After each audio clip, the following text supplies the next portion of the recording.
paz do Senhor, querido professor, querida professora. É uma bênção estarmos aqui mais uma vez no EBD Online e agora comentando a lição de número 11, lição que tem por título Sofonias e também o profeta Ageu.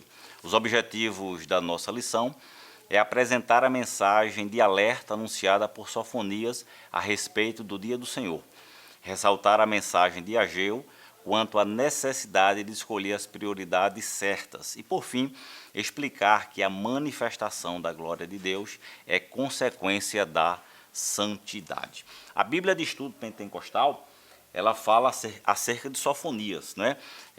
Vale salientar que o nome Sofonias significa o Senhor esconde ou o Senhor protege. Então, Sofonias, como falei, o seu nome significa o Senhor esconde ou protege, era um tataraneto do rei Ezequias. Ele profetizou durante o reinado do rei Josias, o último governante piedoso de Judá. Então, Sofonias, ele era um único profeta ali, dos profetas menores, que tinha um parentesco com a linhagem real.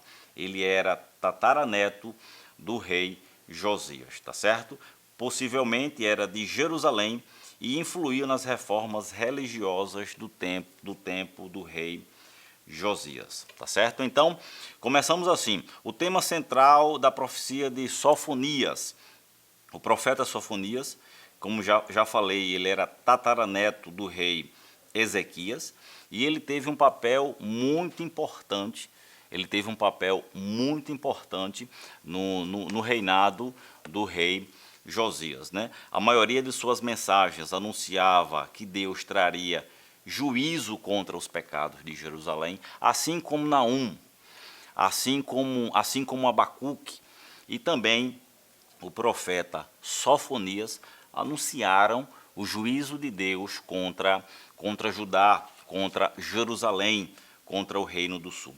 Esta mensagem, né, veja que coisa boa, ela foi fundamental para que os judeus se voltassem para Deus e o rei Josias iniciasse muitas reformas importantes em Judá.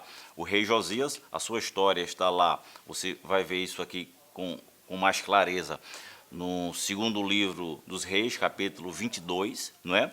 Quando o rei Josias começa o seu governo com 8 anos de idade, tá certo? Mas havia pessoas que estavam ali ao seu redor, o ajudando nesta missão tão importante. E o rei Josias foi um rei justo, um rei piedoso. E observe que à medida que ele vai crescendo, ele começa a ter a sua experiência com Deus. E houve um fator muito importante quando ele inicia as reformas no templo, porque o templo estava completamente abandonado. É curioso também, você vai ver isso no capítulo 22 de 2 Reis, que o livro da lei estava perdido dentro da casa do Senhor. Veja que coisa, veja que tragédia. O livro do Senhor estava perdido dentro da casa do Senhor. E naquela reforma do templo, o livro é encontrado, é trazido para o rei Josias, ele o lê, tá certo? E ele rasga suas vestes diante de tudo aquilo ali que estava escrito, e ele podendo ver com seus próprios olhos a decadência espiritual do povo. Então, ele implementa no reino importantes coisas que traz o povo de volta para Deus. E Sofonias, ele também cooperou nesta missão com a sua palavra de advertência contra os pecados do povo. Então, Sofonias é o profeta que usa de maneira mais enfática a expressão dia do Senhor. Ao longo do livro, uma série de alertas é direcionada não apenas a Judá, como também a outros povos acerca do dia do Senhor, um dia que o Senhor julgaria as maldades cometidas por eles. Dentre eles, ele traz a sua palavra de juízo contra os filisteus, moabitas, amomitas, etíopes, assírios e contra a própria Jerusalém. Então esses povos sofreriam a destruição e invasões por causa da idolatria e rebeldia contra Deus. Jerusalém, inclusive, seria devastada pelos babilônios. Porém, o remanescente humilde seria restaurado. O Senhor eliminaria os seus inimigos, devolvendo-lhe a alegria.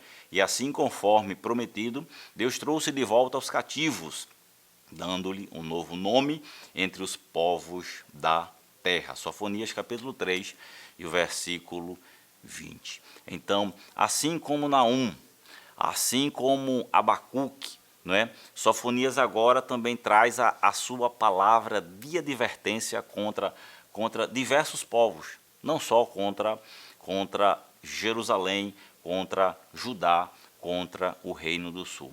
Não é? Foi profetizado este cativeiro pela Babilônia.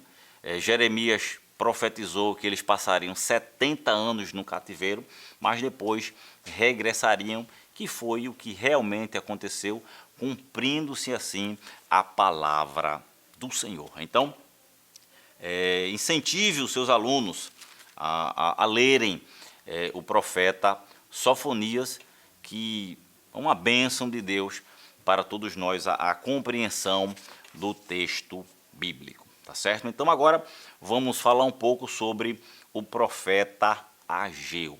O seu nome significa festivo. A Bíblia de estudo pentecostal, ela diz assim que Ageu é o primeiro de 3 livros pós-exílio do Antigo Testamento, né? Então, veja que coisa interessante. Naum, Abacuque, não é? O Sofonias foram profetas antes do exílio na Babilônia. E Ageu, ele foi, a lição esclarece isso, Ageu ele foi um dos primeiros profetas que voltaram do cativeiro. Ele exortou os judeus que voltaram do exílio a escolherem as prioridades certas, né? Então, olha, Ageu, ele é um dos primeiros de 3 livros pós-exílio, juntamente com Zacarias e Malaquias. Então, esclarecendo, tanto Zacarias, Malaquias e Ageu são profetas que exerceram seu ministério pós-exílio, ou seja, após os 70 anos de cativeiro na Babilônia, profetizado também por Jeremias e tantos outros profetas. Sendo assim, Ageu devia ter entre 70 e 80 anos de idade ao profetizar, segundo a Bíblia de estudo pentecostal. Então, muitos se preocupavam apenas com as próprias necessidades, quando o povo retorna do cativeiro, não é? Muitos estavam apenas preocupados com a sua própria vida, não é? Com a sua própria situação, e o povo estava se esquecendo do Senhor, se esquecendo das prioridades. Aí surge sim o profeta Ageu. Por essa razão, o tema central do livro de Ageu é a reedificação do templo. O templo estava completamente abandonado, as obras esquecidas, e Deus agora levanta o profeta Ageu como um profeta para trazer ânimo, esperança, coragem, para que o povo voltasse a reconstruir o templo. Veja só que coisa interessante, ele fala aqui no versículo Ageu, capítulo 1, e o versículo, já no primeiro versículo, no primeiro capítulo, que o povo tinha abandonado a obra do Senhor. E ele diz assim no versículo 10, veja só, por isso retém os céus o seu orvalho e a terra retém os seus frutos. O povo estava tão preocupado com a sua própria vida e esqueceu a casa do Senhor. Olha o versículo 4. E para vós tempo de habitardes nas vossas casas estucadas, e esta casa há de ficar deserta. Era a palavra de Deus através de Ageu ao seu povo, que a casa estava completamente abandonada. Semeeis muito e recolheis pouco. Comeis, mas não fartai-vos. Bebeis, mas não saciais. Vestivos, mas ninguém se aquece. E o que recebe salário, recebe num saco furado. Assim diz o Senhor dos Exércitos: aplicai o vosso coração aos vossos caminhos. Então, a ordem de Deus, através do profeta Ageu, era a reconstrução do templo. Então, o livro de Ageu é um livro pequeno, tá certo? Só tem dois capítulos e 38 versículos no total. E a expressão assim diz o Senhor ocorre 26 vezes no livro. Então, o tema central do livro de Ageu é a reconstrução do templo. Veja só que coisa interessante.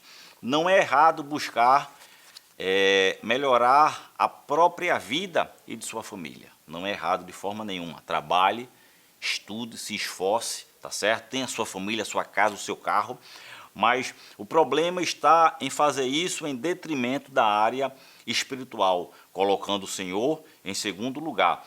Tal negligência foi a causa da ausência de prosperidade material e espiritual do povo pós-exílio. O Senhor deveria ser priorizado, assim o céu não se fecharia e a terra não secaria. Observe que o povo passou certas privações materiais, porque esquecera do templo, esquecera de manter uma vida de intimidade com Deus, suprindo assim as necessidades uns dos outros. Então, o povo ouviu a palavra de Ageu, a exortação do Senhor por meio de Ageu surtiu efeito, pois os judeus começaram imediatamente a reedificação do templo. Deus levantou Zorobabel, que é o governador de Judá naquela ocasião, e a Josué, o sumo sacerdote, assim como todo o povo, para trabalharem na casa do Senhor. E assim foi feito. A resposta do povo à mensagem de Ageu e a resposta de Deus à mudança do povo são provas claras de que o Senhor honra os seus servos quando estes decidem honrá-los em primeiro lugar. Então fica aqui a aplicação prática desta palavra, tá certo? Escute a voz de Deus e Deus certamente ele há de te abençoar em todos os teus caminhos. Deixe isso bem claro para os seus alunos. Esquecer-se de Deus, das coisas de Deus, é uma tragédia, não é? O próprio Novo Testamento, o próprio Cristo, nas suas palavras, disse: buscai primeiro o reino de Deus e a sua justiça, e as demais coisas serão acrescentadas. Então precisamos priorizar, tá certo? Aquilo que é importante, não é? Aquilo que é importante priorizarmos. Não é interessante aquilo que é secundário colocarmos em primeiro lugar. Não esqueça. Aprendemos isso com Ageu, que é uma tragédia. Mas priorize Deus, priorize as coisas de Deus, coloque sempre as coisas de Deus, o seu reino, a sua bondade, a sua misericórdia em primeiro lugar, e tudo vai dar certo em nome de Jesus. Então a promessa era que a glória da segunda casa seria maior do que a primeira. Com certeza esse templo de Ageu, nos tempos de Ageu, não tinha a grandiosidade do primeiro templo.